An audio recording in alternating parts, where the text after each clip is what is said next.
We all know Rockstar for creating games like GTA 5, Red Dead Redemption 2, GTA 6, and a lot of other games. But there was supposed to be a game with great potential, and that game was Agent. Agent was described as an ambitious game by Rockstar North. Despite its initial excitement and a high-profile announcement, Agent has since become one of the most notorious unreleased games in the gaming world. During Sony's E3 2009 press conference, Jack Tretton, then CEO of Sony Computer Entertainment, announced a game called Agent as a PS3 exclusive. The game was described as a groundbreaking new IP, set in the late 1970s and focusing on the world of espionage and counterintelligence during the height of the Cold War. Agent was set to immerse players in the shadowy world of secret agents and political intrigue. The game's narrative was to unfold real-world events during the Cold War.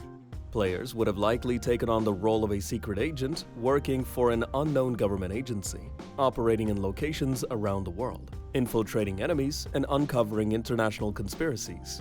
The late 1970s setting was meant to bring an era-specific aesthetic, with tensions between world powers, covert missions, and spy technology.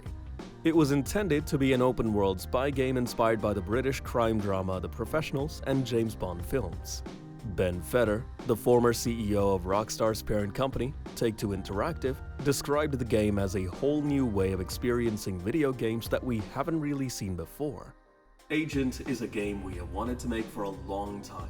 The team in Edinburgh is doing an amazing job combining intense action, atmosphere, and story in a great period setting to create something that feels quite unique. We cannot wait for people to experience this game. Rockstar Games co-founder Sam Houser stated that the game would deliver an experience unlike anything the studio had done before, raising significant expectations among fans. We have always enjoyed making action games, and with Agent, we are making what we believe will be the ultimate action game. But why Rockstar never released a game if it was described as an ultimate open-world action game? Let's just go back in time a bit. In 2002, Rockstar acquired Angel Studios, now known as Rockstar San Diego. With that acquisition came all of the company's talent and technology. It also led Rockstar to Red Dead Revolver, the first game in the Red Dead series. The Angel game engine went on to become Rage, the Rockstar Advanced Game Engine. According to former Angel Studios team members, founder Diego Angel originally ran his company like a family. They say they were compensated well and given plenty of vacation time. On Fridays, Angel would pass out tequila shots to his employees, and when Rockstar purchased Angel Studios, many employees said that the studio's culture changed. As we know of Rockstar wanting the games to be next level each time, it made some employees unhappy with the change, meaning working overtime.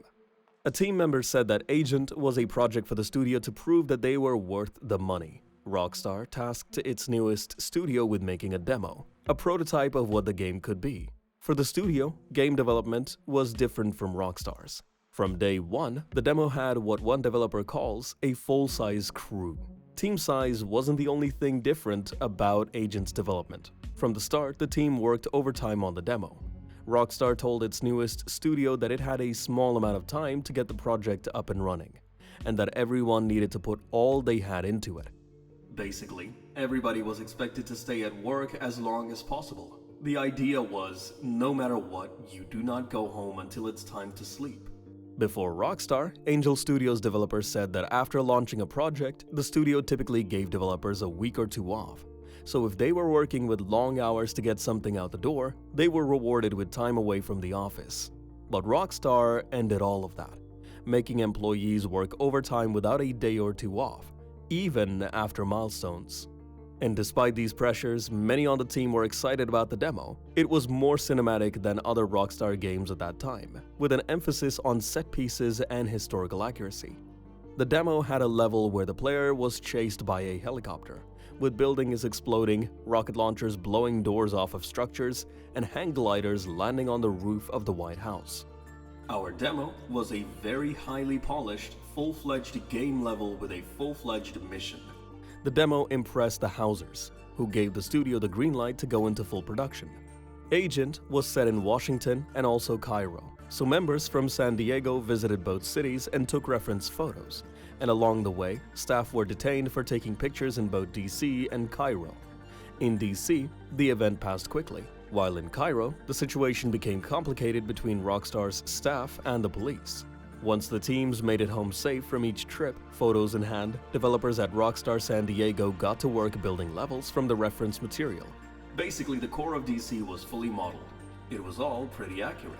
And it was even pretty accurate to the 1970s time period. The idea was for Washington to serve as a main hub area for the player, with other cities around the world that the player would fly to throughout the game's campaign. But building such an ambitious open-world game was a struggle for Rockstar San Diego.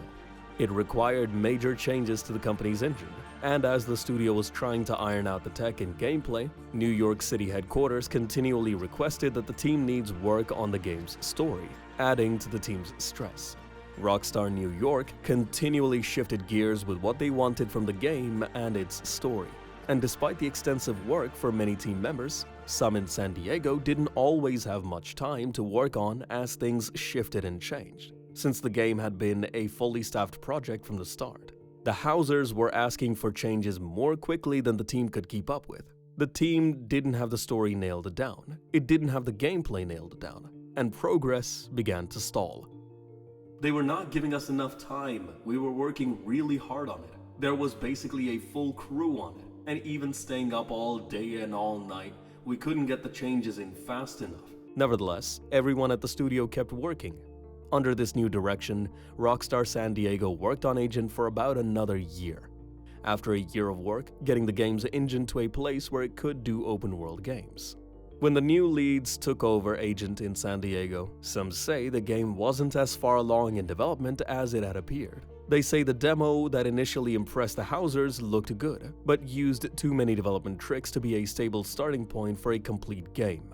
Ultimately, the team ended up spending the next year focusing largely on the game's engine, improving the tools it needed to create an open-world action game, while working a bit on the game itself. It was a struggle for the new leads though, who didn't get what the Houser brothers wanted from the game, and Rockstar's headquarters in New York were getting frustrated that the game's studio wasn't getting how the 70s in Britain was. None of the staff was really connected to it. The technology was good, that part we got, and it was going well, but the game part we weren't really getting. After going back and forth with Sam Houser about his vision for Agent, the game became less and less of a reality, as they were told to start working on Red Dead Redemption. But the game's technology wouldn't be scrapped. It was still used for Red Dead Redemption and GTA. After the work on Agent ended, Red Dead Redemption also proved to be a demanding project for the studio. It's not known when Rockstar North got the hold of Agent, as Rockstar was making a push to spread the development of its games across multiple studios, and some aspects of Rockstar North's work on Agent was specific locations and missions that ended up in GTA 5. Although Agent was never released, you've probably already played a fair few missions and used some items in GTA 5 or Red Dead Redemption that were once intended for Agent. Rockstar hasn't said anything publicly about Agent in years, following periods of ambition and struggle and speculation. The closest anyone may get to actually playing Agent may just be booting up Red Dead Redemption or GTA 5. As of November 19th, 2018, Take-Two officially abandoned the Agent trademark.